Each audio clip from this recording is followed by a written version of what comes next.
Hello दोस्तों, कैसे हैं आप सभी लोग। आशा है आप लोग बहुत अच्छे होंगे और अपने जीवन में काफ़ी खुश होंगे, प्रसन्न होंगे।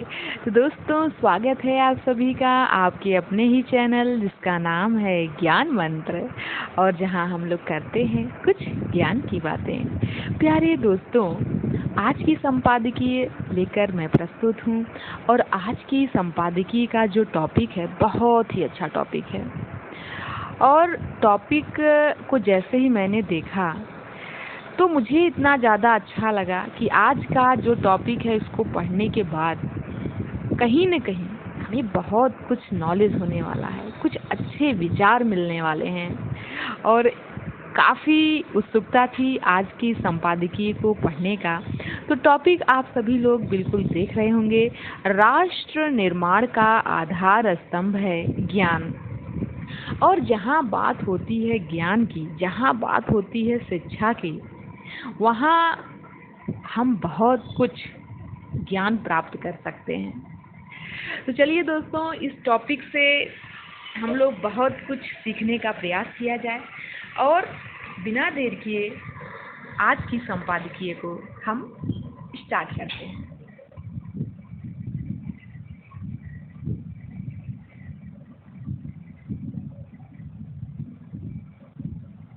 भारत का चंद्रयान-3 मिशन अपने लक्ष्य की दिशा में आगे बढ़ रहा है। गत जुलाई को लॉन्च हुए 14 जुलाई को लॉन्च हुए इस मिशन का उद्देश्य दुनिया में पहली बार चांद के दक्षिणी ध्रुव पर लैंड करने का इतिहास रचना है। इसमें सफलता के बाद भारत चांद पर अपना रोवर उतारने वाला दुनिया का चौथा देश बन जाएगा। चंद्रयान-3 के लॉन्च का सफर काफी लंबा रहा है। इससे पहले 2008 में भारत ने चंद्रयान फर्स्ट लॉन्च किया था। वह सुदूर अंतरिक्ष में भारत का पहला मिशन था। चांद पर पानी की मौजूदगी के बारे में उसने महत्वपूर्ण जानकारी दी। वह अभियान इस कारण भी ऐतिहासिक रहा क्योंकि यह इस दिशा में भारत का पहला प्रयास था। विज्ञान और प्रौद्योगिकी में भारत की सफलता असल में भारतीय सभ्यता की ऐतिहासिक शक्ति है। विज्ञान, ज्योतिष, गणित, खगोल विज्ञान, भूगोल और भौतिकी को यहाँ वैदिक युग के दिनों से ही प्रोत्साहन मिला है। आर्यभट्ट ने प्राचीन काल में प्रतिष्ठित नालंदा विश्वविद्यालय स्थित वेधशाला में खगोल शास्त्र का अध्ययन किया था। उन्होंने इस विचार को खारिज कर दिया था कि पृथ्वी अचल है। उनकी परिकल्पना थी कि पृथ्वी गोल है, ऐसा आर्यभट्ट ने कहा था, जो अपनी धुरी पर घूमती है। आर्यभट्ट ने सूर्य और चंद्र ग्रहण, चांद के द्वारा प्रकाश परिवर्तन, पृथ्वी और चांद के बीच की सटीक दूरी और ऐसी ही अन्य बातों को लेकर कई अन्य सिद्धांत भी दिए। तब ऐसा माना जाता था कि खगोल विज्ञान का अध्ययन करना महत्वपूर्ण है, क्योंकि इससे भारत के लोग जलवायु और वर्षा के बारे में अच्छी तरह जान पाएंगे। इसके मूल में खेती बाड़ी के उद्देश्यों से लेकर त्योहारों और मौसमों की तारीखों का पता लगाना और समुद्र में आने जाने से लेकर मछली पकड़ने से जुड़ी जानकारियों को जुटाना था। वेदांग ज्योतिष को खगोल विज्ञान पर सबसे प्राचीन ग्रंथों में से एक माना जाता है, जिसकी रचना लगध ऋषि ने की थी। इसमें खगोलीय गणना की विधियों के बारे में विस्तार से बताया गया है, जिनसे चंद्र और सौर कैलेंडर बनाए जाते रहे। भारत की परंपरा में हमेशा से ही ज्ञान का सृजन होता रहा है। नालंदा, तक्षशिला, वल्लभी और विक्रमशिला जैसे प्रतिष्ठित विश्वविद्यालयों की स्थापना उस समय के शासकों द्वारा की गई, जो उनके शासनकाल की समाप्ति के बाद भी वर्षों तक ज्ञान के केंद्र बने रहे। विश्वविख्यात नालंदा विश्वविद्यालय की स्थापना गुप्त वंश के सम्राट कुमारगुप्त प्रथम ने की थी। 4वीं से 6वीं शताब्दी तक गुप्त वंश के हिंदू शासकों के संरक्षण में इस बौद्ध महाविहार का तेजी से विकास हुआ, जिसके बाद इस क्षेत्र पर पाल वंश का नियंत्रण हो गया। पाल वंश के राजाओं ने इस विश्वविद्यालय को नष्ट नहीं किया, इसके बजाय उन्होंने इसे सुरक्षित रखते हुए इसका विस्तार किया। अधिकांश प्राचीन भारतीय शासकों के साथ ही उन्होंने भी ज्ञान सृजन के महत्व को समझा। विभिन्न वंशों के राजाओं ने तक्षशिला और विक्रमशिला जैसे प्राचीन विश्वविद्यालयों सहित अनेक प्राचीन भारतीय विश्वविद्यालयों के संरक्षक की भूमिका निभाई। तुर्क, अफगानी आक्रांता और अंग्रेज जब तक नहीं आए, तब तक ज्ञान एवं उसके केंद्र को दिव्य और इतना पवित्र माना जाता था कि युद्ध के समय में भी उन्हें क्षति नहीं पहुंचाई जाती थी।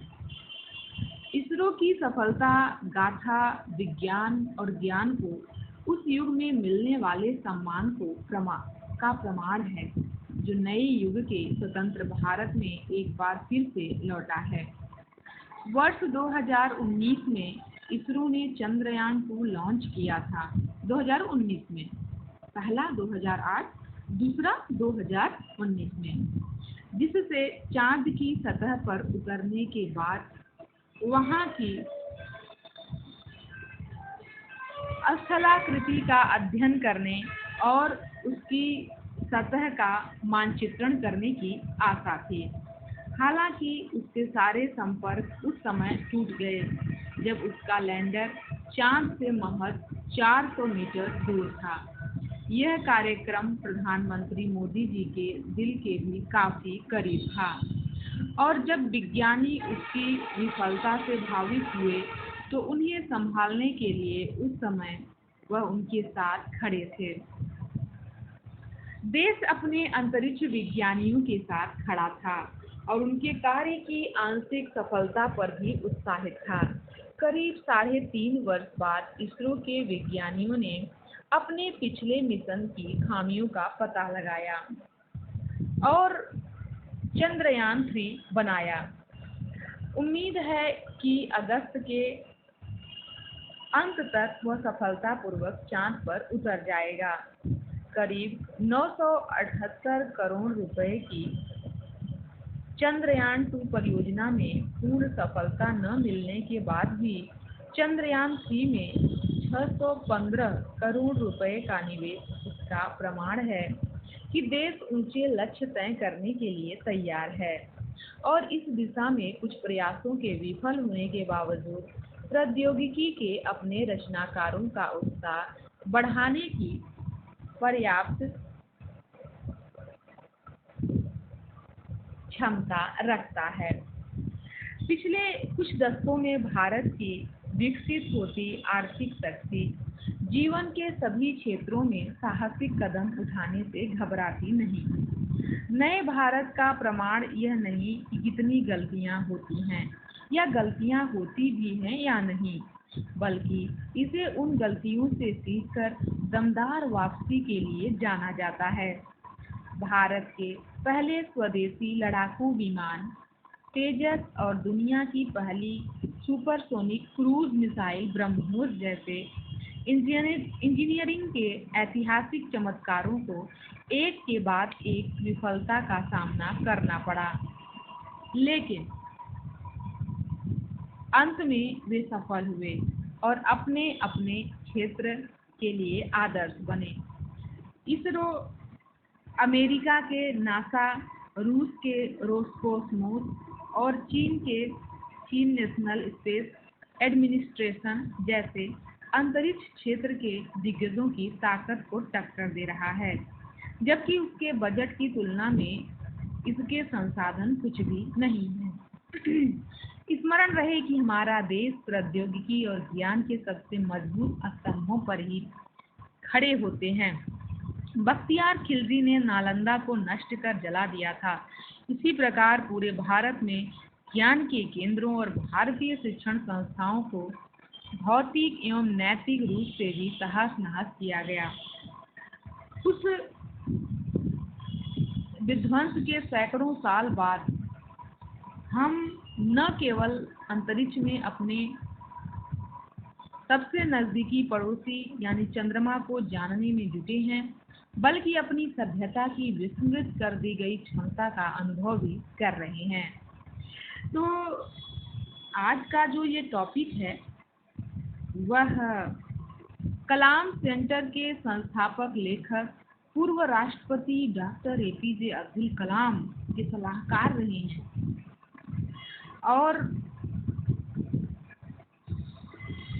इनका नाम क्या है, काफी विद्वान व्यक्तित्व से संबंधित है, सृजन पाल सिंह। डॉक्टर एपीजे अब्दुल कलाम के यदि ये सलाहकार हैं तो स्वाभाविक सी बात है, काफी बुद्धिमान व्यक्तित्व रखते हैं सृजन पाल सिंह, और इनकी ये संपादकीय काफी अच्छी रही और इसरो की सफलता से संबंधित आज का जो यह टॉपिक था, बहुत कुछ हम सभी के जानने समझने के लिए इसमें बातें थी, बहुत अच्छा ज्ञान। तो राष्ट्र निर्माण का आधार स्तंभ है ज्ञान। तो वास्तव में ज्ञान की तो महत्ता बहुत ज़्यादा है। यदि हमारे पास ज्ञान है तो हम बहुत कुछ करने की क्षमता रखते हैं। तो दोस्तों, आशा है आप सभी को आज की यह संपादकीय काफ़ी अच्छी लगी होगी। दोस्तों, आज की यह संपादकीय यहीं समाप्त करते हैं। मिलते हैं नए संपादकीय लेख में, नए वीडियो।